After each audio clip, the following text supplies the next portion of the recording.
You know, we're all fascinated by those big, unsolved mysteries, right?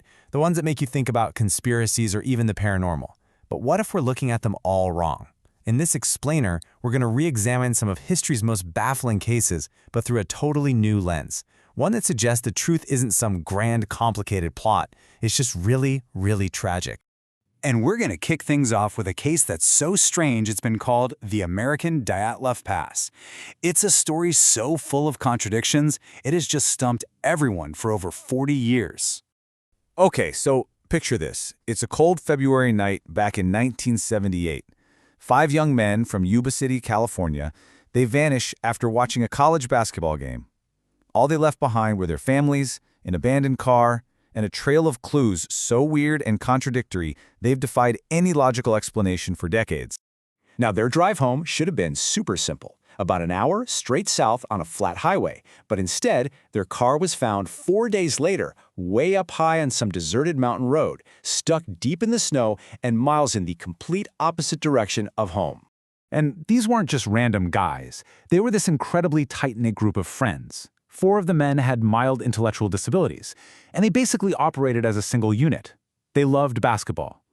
And what makes this all the more baffling is that they were so excited for their own championship game the very next day, something their families said there's just no way they would ever miss on purpose.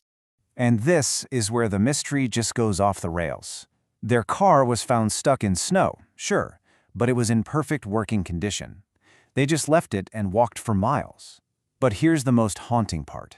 Ted Weiher's body was eventually found in a trailer, where he had starved to death over several weeks, surrounded by a year's worth of food he never opened and matches he never lit.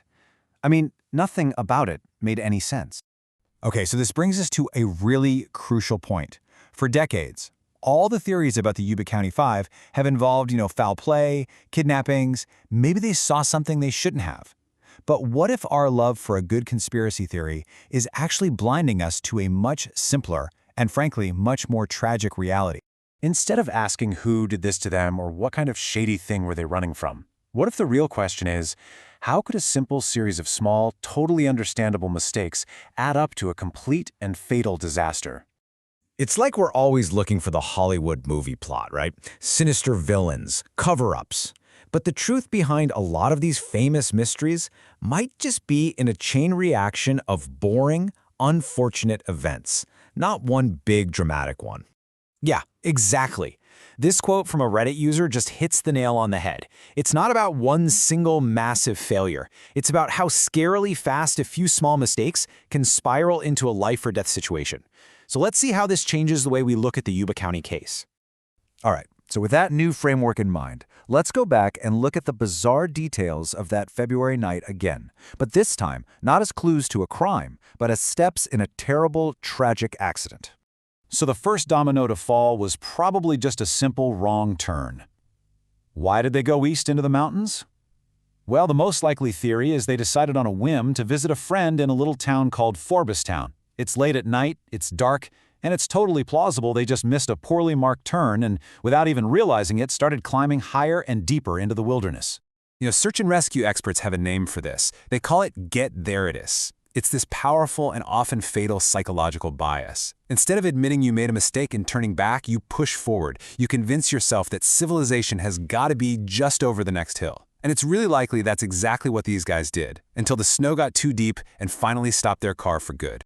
And this, right here, is the moment a bad situation turned into a fatal one. The second they left the relative safety of that car, the freezing cold started to attack their minds and their bodies, turning simple confusion into a death sentence.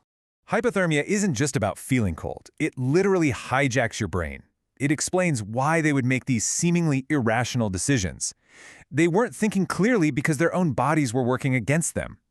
This explains abandoning a perfectly good car, and most tragically, it explains why they couldn't perform simple survival tasks, even when the tools were right there in front of them. So when you lay it out like this, you see this tragic logic emerge. The wrong turn leads to the car getting stuck. Panic and the first stages of hypothermia probably lead them to make the terrible decision to leave the car. That long walk in the cold leads to severe cognitive impairment, which explains why, even after they found shelter, they were just too weak or too confused to access the very things that could have saved them. It's a devastating chain reaction. And on top of everything else, their individual situations created a perfect storm. For the men with intellectual disabilities, that extreme stress would have made any cognitive challenges so much worse. In a group this tight, groupthink is a real danger. One person makes a bad call, and everyone else follows. And then there's Gary Mathias. Though he'd been stable on his medication for schizophrenia, the intense stress could have easily triggered an episode, causing him to flee and the others, who trusted him completely, to follow him into disaster. And, this simplest explanation idea doesn't just apply to the Yuba County Five. We can use it to look at other famous cases, and they transform from these sensationalized mysteries into just profoundly human tragedies. Take the case of Maura Murray. The popular theory is all about a mysterious abduction after she crashed her car. But what if the simpler, more tragic explanation is that she just ran into the woods, maybe to avoid a DUI charge, got lost, and sadly, succumbed to the elements? Or what about Elisa Lam? That creepy elevator video fueled all these paranormal theories. But the tragic reality is that the video probably just captures a young woman's severe disorientation during a bipolar episode, a documented mental health crisis that tragically led to her accidental death.